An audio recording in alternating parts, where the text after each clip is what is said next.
Sometimes revenge doesn't come in the form of anger or rage. It's a calculated, slow-burning fire that leaves nothing but ashes behind. Although born in the UK, despite having a lot of wealth and resources, the man named Alex was never a man of values. It is said that a washerman's dog is neither at home nor at the riverbank. And Alex was such a man, neither a man of his home nor of the society he belonged to. Today's story is one of revenge, a woman's revenge. Alex, who once boasted with his mustache and sat in his village telling everyone about how his wife had betrayed him, was in for a rude awakening. Women, they say, are gentle, forgiving, and accommodating. But when they decide to take revenge, they bring men to their knees.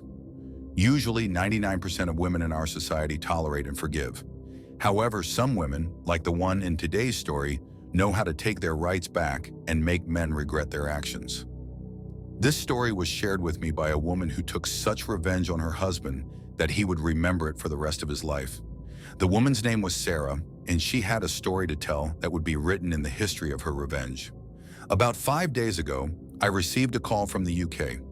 When I picked up, a woman's voice greeted me saying, "Hello, my name is Sarah, and I'm a doctor living in the UK.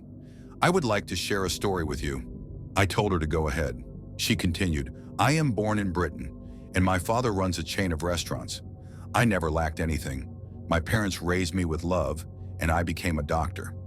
Despite being raised in the UK, I was deeply attached to my faith and culture." Sarah's parents had friends who had arranged marriages for their daughters in Pakistan, but those marriages didn't last. The families were broken, and Sarah's parents feared the same for her. They decided to let her choose her own spouse in the UK. Sarah, too, agreed with this idea and eventually fell for a classmate named Edward, who also had family roots in Pakistan. They got married. However, after a short period, Edward fell for another woman and cruelly divorced Sarah, leaving her heartbroken. Sarah, although a bit prideful and hot-tempered, didn't make any effort to win him back. The divorce was final, and she continued her work as a doctor, making a good living. A few years later, an acquaintance from Pakistan came to the restaurant Sarah's father owned. They got talking, and he suggested a potential match for Sarah.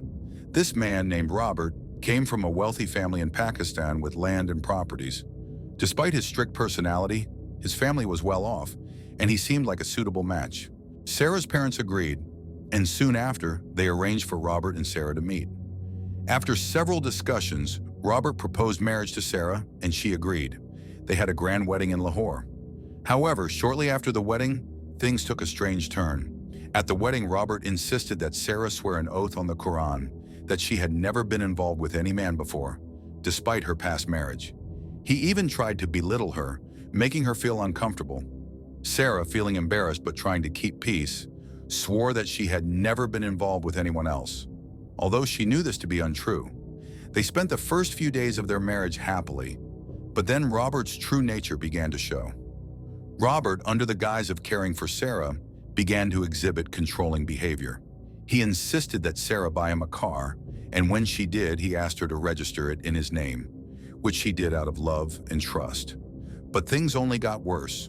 Robert became possessive and constantly questioned Sarah about where she went, who she met, and why she didn't answer calls. He demanded that she keep her phone on 24/7 and answer his calls immediately. This toxic behavior began to wear down Sarah. She tried to ignore it, believing things would improve once they settled into their new life, but it only escalated.